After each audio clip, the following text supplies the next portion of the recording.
Just sign the paper, Nicole. Kyle's business profits are the only way we can afford the Silver Creek retirement community. My mother whispered this right into my ear, squeezing my shoulder hard enough to bruise. She wasn't comforting me, she was forcing me. On the table sat a quitclaim deed, a piece of paper that demanded I give up my 20% share of our family home for absolutely nothing. My father, Drake, didn't even look up. He just tapped the signature line, waiting for me to hand over $185,000 to my addict brother. They were sacrificing me to secure their own luxury future. I didn't argue. I picked up the pen and smiled. I signed my name with a steady hand because I knew something they didn't. That money wasn't going to Kyle. I signed my rights away without shedding a tear because I knew the game was already over. Before I tell you what happened the moment the wire transfer hit, drop a comment and let me know. Have you ever had to protect a family member from their own stupidity? Where are you watching from right now? The title officer, a woman with glasses thick enough to see the future, tapped the final key on her desktop. Wire initiated, she said, her voice dry as dust.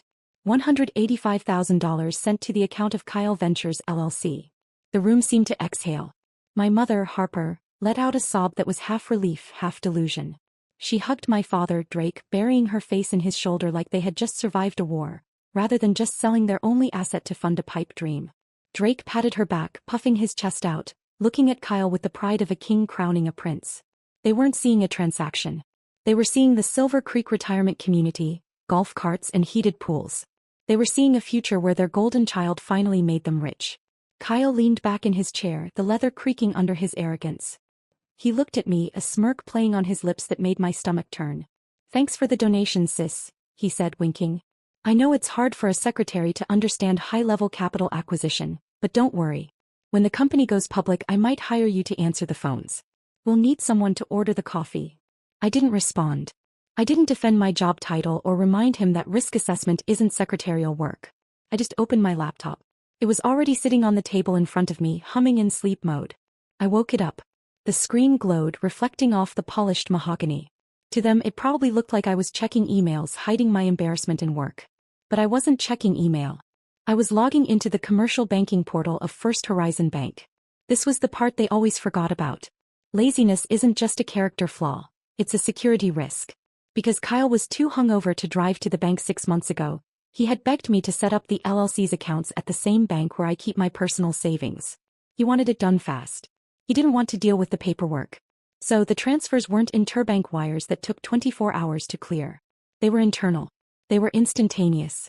I watched the screen. The balance on the dashboard for Kyle Ventures LLC flickered. Then it updated. $185,000. Green and beautiful. The house money had arrived. Kyle was busy high-fiving our father. "To the moon, Dad," he shouted. "First round of inventory is on me." I moved my cursor. I had already set up the transaction template 3 days ago. It was sitting in the drafts folder waiting for a trigger. Destination: Nicole Personal Savings. Memo: Debt settlement, priority lien enforcement. I didn't hesitate. I didn't feel a pang of guilt for the house my mother loved or the retirement my father craved. They had made their choice when they handed me the pen. Now I was making mine. I clicked transfer. The screen refreshed. The green bar flashed success. The balance on the LLC account dropped like a stone in a well. $0. I closed the laptop with a soft, definitive click. The sound was small, but in the sudden quiet of the room, it sounded like a gavel coming down. A second later, a notification chime pinged from the pocket of Kyle's jeans. He pulled his phone out, grinning, expecting to see a six-figure confirmation that would validate his entire existence. He unlocked the screen. The smile didn't fade immediately. It froze. It curdled. He squinted, tapping the glass with his thumb as if there were a smudge covering the numbers. He refreshed the page. He refreshed it again. The color drained out of his face so fast it looked like gravity had taken hold of his blood. "Dad?" he whispered, his voice trembling. "Dad, where's the money?" "It's a glitch," Drake said, his voice booming with the false confidence of a man who had never been told no by a computer. "Refresh it again, son. The bank's probably just processing the wire. Big money takes time." I watched them huddle over the phone, desperate to find a signal, desperate to find the reality where they were rich and safe. They looked so pathetic. And for a second I almost felt sorry for them. Almost. But then I remembered who I was. And more importantly, who they thought I was. For 5 years, my family had treated me like a glorified secretary. They told the neighbors I answered phones. They told the neighbors I filed papers. They didn't know. Because they never asked that I am a senior risk assessor for commercial lending. My entire career is built on spotting liabilities before they become catastrophes. I don't answer phones. I audit the financial ruin of companies run by men exactly like my brother. Kyle wasn't an entrepreneur. He was a walking credit default swap. The truth they refused to see was simple.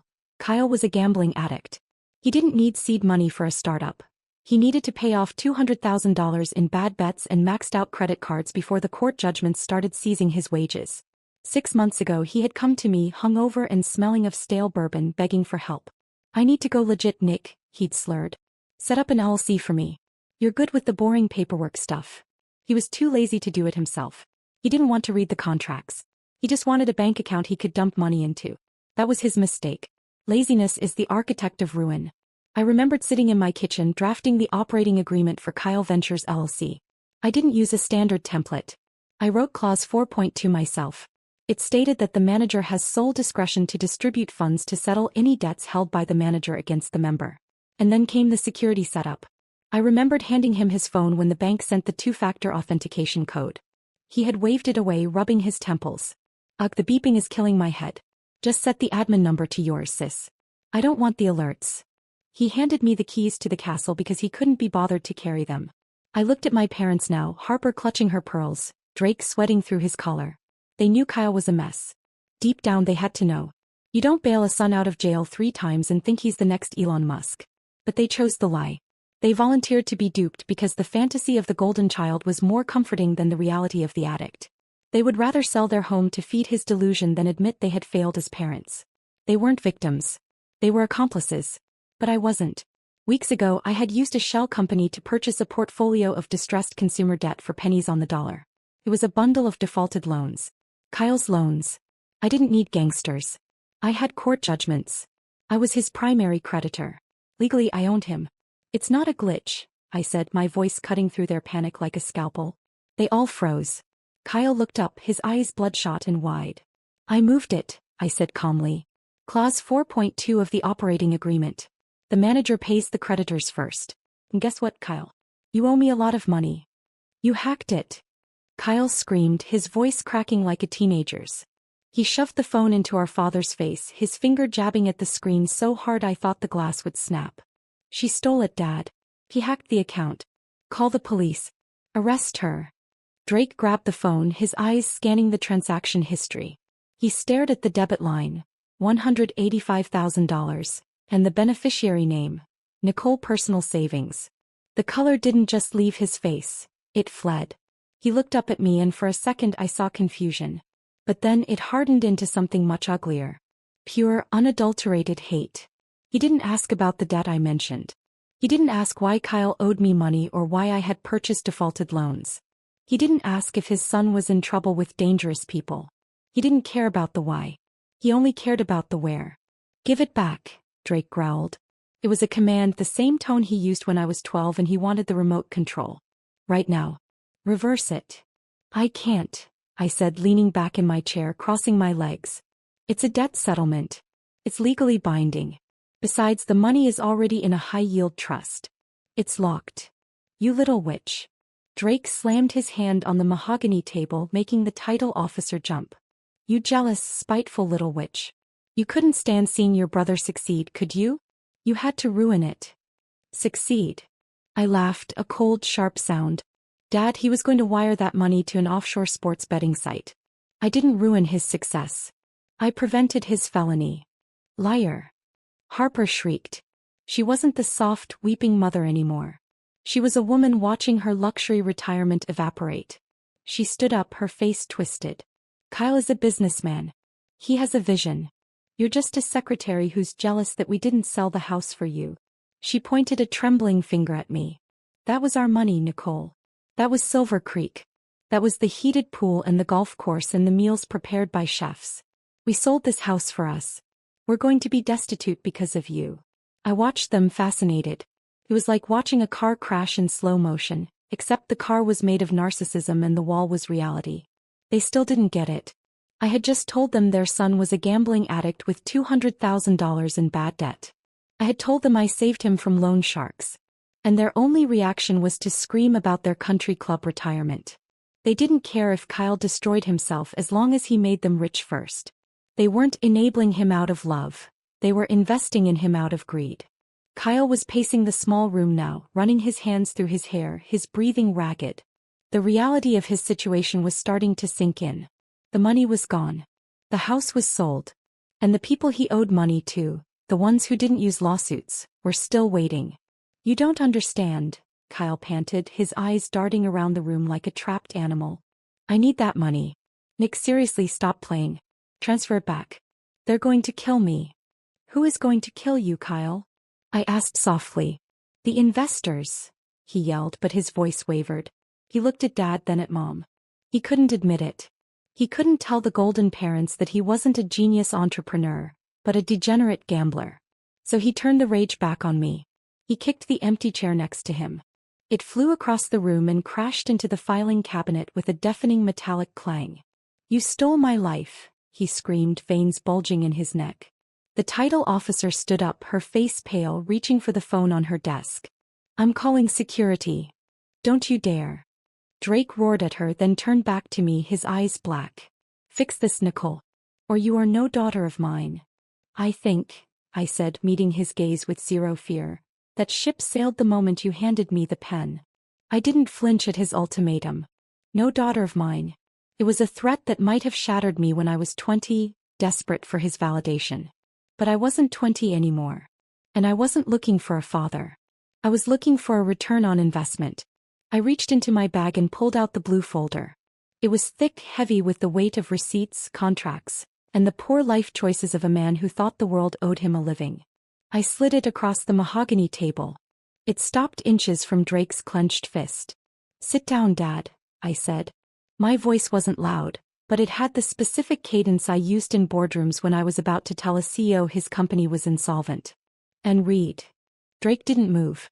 Harper, trembling, reached out and opened the folder. The first page was the operating agreement for Kyle Ventures LLC. I pointed to the highlighted paragraph. Section 4.2, I recited from memory. "The manager has sole discretion to distribute funds to settle any debts held by the manager against the member." "You signed that, Kyle." "You didn't read it, but you signed it." "So what?" Kyle spat, wiping sweat from his forehead. "I don't owe you anything. You're my sister, not a bank." "That's where you're wrong." I flipped the page for him. Underneath the agreement were stacks of transfer documents. They were stamped with the seals of 3 different collection agencies and a private lending firm that operated in the gray areas of the law. 2 months ago, I incorporated a shell company, I explained, keeping my eyes on Kyle. "I used it to purchase a portfolio of distressed consumer debt. Specifically yours. I bought your defaulted credit cards, your personal loans, and the gambling markers you signed over to those guys in Vegas. I bought them for pennies on the dollar because everyone else knew you were a bad bet. I now hold 3 separate court judgments against you, Kyle. Do you know what that makes me?" I leaned forward. "I'm not your sister right now. I am your priority creditor. And I just executed a collection." The room went dead quiet, just the AC humming and my parents' uneven breathing as they realized this wasn't a family fight. It was a foreclosure. You bought his debt?" Harper whispered, staring at the documents like they could burn her. "Why?" "To save him," I said flat. "If I hadn't intercepted that money, Kyle would have wired it to an offshore betting site within the hour. And when he lost, because he always loses, the people he owed wouldn't have sued. They would have shown up in person." I looked at Kyle, shaking, eyes flicking between the papers and me. He knew exactly who was coming. "I'm the only reason you're not facing fraud charges or worse," I told him. "I cleared your ledger. You're debt-free. Starting from zero is the gift. The house money was the price of your freedom." Drake didn't look relieved. He looked robbed. "You manipulated us," he hissed. "You waited for us to sell the house so you could take it." "I didn't make him gamble. I didn't make you sign the deed," I said, standing and smoothing my blazer. "I just positioned myself to catch the wreckage when you inevitably crashed. I didn't steal. I collected. And unlike Kyle, I have the paperwork." "That's enough," Drake roared, snatching the blue folder and ripping the pages in half. Paper tore through the room like a verdict being shredded. He stepped between me and the door, blocking the only exit. "I don't care about your shell companies or judgments. I'm your father. You do what I say, or you're not leaving. It wasn't a negotiation anymore. It was containment. Kyle's face changed when the zero balance finally hit him. He didn't look like my brother. He looked like a cornered man who needed cash to keep pretending. She's laughing at us, Dad, he whispered, then lunged toward the title officer's desk and grabbed a heavy letter opener. Transfer it back, he screamed. Open the laptop and send it back. My heart kicked hard. Law, paperwork, moral high ground. None of it mattered with Drake blocking the doorway and Kyle waving a weapon. I turned to my mother, waiting for her to stop it. Harper moved, straight to me. She clamped onto my arm, nails digging in, pinning me in place. Not protecting me. Holding me down. Just give it to him, Nicole, she sobbed. Don't make him do something. Give him the money and we can all go home. Why are you so stubborn?